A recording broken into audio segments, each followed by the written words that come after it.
The crisis surrounding the flood of unaccompanied illegal immigrants at the U.S.-Mexico border is intensifying by the day. President Obama will travel to Texas tomorrow, but will not be visiting the actual border. His two-day trip includes fundraisers and a meeting now with faith and local leaders that's 500 miles away in Dallas.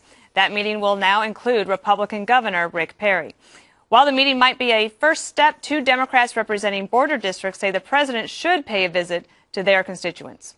I think a visit by the president is reaffirming that the borderlands along the southwest border are vital and important to this nation. A visit would be important and very symbolic. I'm sure that President Bush thought the same thing, that he could just look at everything from up in the sky, and that he owned it for a long time. So I hope this doesn't become the Katrina moment for President Obama, saying that he doesn't need to come to the border. He should come down. This did not happen overnight. Earlier today, White House Press Secretary Josh Earnest addressed the president and the calls for him to visit the border. The president is well aware of exactly what's happening on the border. And what we are focused on right now are not political statements that would be made with an appearance, but rather with specific concrete action. Okay, Juan, let me start with you, because what I think that where they ended up is not a bad place. But the last several days for the White House has not been very pretty politically. And I think that those two Democrats were trying to give some helpful suggestions, maybe to push the White House publicly into trying to do the right thing. It's a half measure to do the meeting in Dallas, but perhaps better than nothing.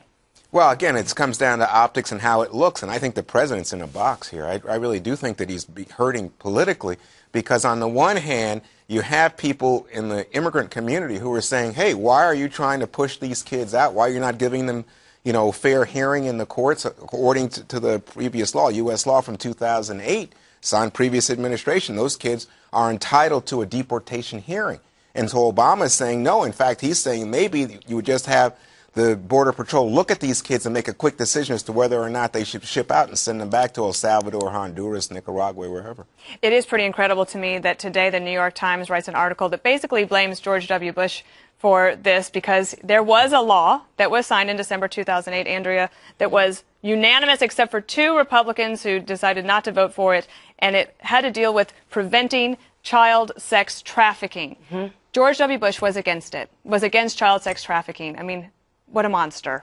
And now that they are trying to tie his actions in 2008 to this problem that now at the border, 6 years later, is something that the Obama administration, so I assume that they are also against child sex trafficking, that for 6 years they don't know that this is going to be a problem. I just find it amazing that they will try to tie anything back to President George W. Bush and not take responsibility for this. It's incredible. And I can tell you firsthand, Dana, when I worked on the Hill, when George Bush was in office, we championed numerous pieces of legislation against child sex trafficking because President Bush pushed us to do so. So that's actually not true.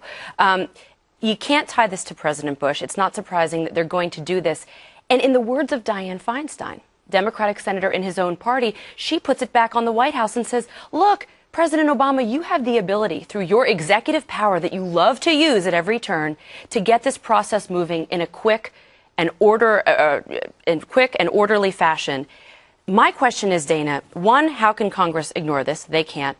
But my question is, if he takes this to the courts, will he respect the court's decision on this? Okay, number one, President Obama has not respected the court's decision on a number of rulings, including most recently Hobby Lobby. Harry Reid says, we're done, we're going to fight this battle out. So he doesn't respect the decisions of the courts. And also, if it does go to the courts, don't you need these kids' parents to come get them if the courts do rule that they have to leave? And if the parents do come to this country, then I ask this. Are they going to let the whole family stay? And then we have an even bigger issue on our hands. But the real problem, too, Dana, is it looks bad now, but it's going to look even worse when there is something truly terrible that happens. Someone gets murdered, raped, killed. This becomes a national story, and President Obama hasn't done anything about it. Well, as a stopgap measure, another thing that the president can do, Eric, is he can ask Congress for additional funds to try to manage the crisis. And today he asked for, well, you're going to run down the numbers for us. It's $3.7 billion. And he also called it an emergency. It was an emergency. Well, this has been brewing for a long time, so I'm not sure how this becomes the emergency. Yeah, $3.7 billion. I'll throw out a couple of some of them. Let me just read a couple of them. $116 million would pay for transportation costs associated with transporting the kids from where they show up to where they're going to end up being. $354 million to pay for operational costs of responding to the significant rise in apprehensions. $45 million to hire about 40 additional $45 million for judge teams. $15 million to provide legal representation to the kids who show. We're paying for their legal defense, and this is the one that really is going to get you. $295 million would support efforts to repatriate and reintegrate the people who come over here. So they break the law, they come over here, we spend $300 million to send them back in addition to the $500 million that's already appropriated for doing this type of thing to Central America alone. I mean, this is absolutely insane. If anything, there should be a vote on whether or not this is truly an emergency and let them decide. What would you do, Eric? Send them back, Juan. Well, that's what it says. No. Send them back. No, here's what you even a better idea. If you want to spend $4 billion, spend it closing the border. Well, let me just say, I don't know. You understand that these people are not running across the border, right? You understand they're running to border agents and under the law. And they're being overwhelmed at the border crossing. Yeah, but you understand that's our law. I do understand how illegal immigration works. But I'm saying this is not a matter of this is a matter of once they get in the country, you couldn't be more right. Once they get in the country, if they don't show up for the deportation hearing, that is illegal immigration. But this is a humanitarian crisis. $3.7 billion asked for, and they're going to spend about $50 or $60 million of the $3.7 billion on securing the border. That's insane. Okay, let me get Greg in here. You can comment on anything you want, but I will throw out a possible question for you. Okay. One of the things President Obama has a hard time with in the polls of late is that trend line of the president understands the problems of people like me. Right. So, to me, I don't understand why he wouldn't try to at least go down and show some empathy, because travel opens the mind, and that could actually work in both ways for Republicans and Democrats, people that support the immigrants being here and people that want to send them back. At least if he went, he would be seeing something. Yeah, but it's hard for him to defend something that he actually doesn't like. I don't think he particularly likes the idea of borders. Essentially, America to him is a boring party. And he wants to have more people here because he really doesn't like this place. People talk about the pull factors. These are the things that encourage people to come to this country. We've heard a lot about the horrible crime down south, but really what's causing people to come here is an attractive economy and lack of enforcement of our laws. But what also helps, I think, encourage people to come here is the media, in the sense, just simply by replacing illegal with undocumented, which is a message to them that we are pushovers. Out of a cowardly fear of racism, we have allowed language to trump the law. The media is in the same boat with President Obama about amnesty. They believe a border is bigotry. The media is Obama's Victoria's Secret push-up bra, always there to make nothing look like something. He has no policy. He doesn't know what he's doing. But the media endorses that worldview, so he never has to face the outrage. The guy said that this is his Hurricane Katrina. He's had 7 Katrinas. He's Hurricane Latrina, and that the city's now the country's in the toilet. We need FEMA to put a tape around him. There's so much destruction. Can I just add you're right, the pull factors. I think one of the biggest pull factors is when these people are sending their kids and they don't see the kids coming back, they say, hey, it's okay to stay. It's okay to send them. And, well, I think it's happened the ultimate before, though. pull You factor, send them back and you close that pull factor. I think the ultimate pull factor is, I think it's the economy, but it is still the American dream. It's a safety net that if my kids get there, I can understand a mom, okay, mom and dad, they make a decision, a really tough one, to send their kid to say, as long as if they could step one toe in America, they might have a chance at having a better life than here. But it's not everyone that believes that. I would love to be optimistic to think that everyone who's trying to cross the borders wants to have the American dream, wants to come here and work. But it's the American dream, a lot of them, under President Obama's definition, and that is come to this country and become a dependent. It's just the reality. They're not going to be all like-minded. Now, the president has said, these aren't dangerous. His administration said they're not dangerous. We don't know that. We have no idea whether they're dangerous. Andrew, do you realize he's talking about drug dealers, drug cartels, kidnappers, let me finish that.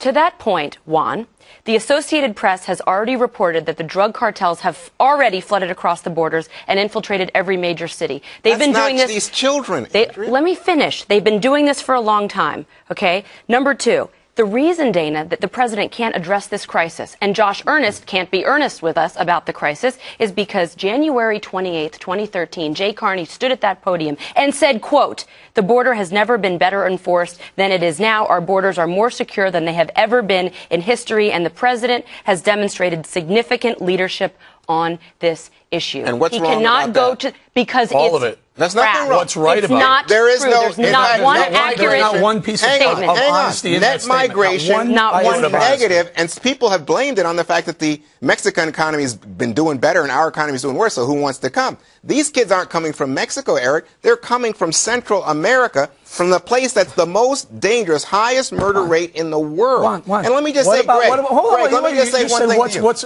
You know what? The Republicans had a chance in the House to pass a real immigration plan with huge border security.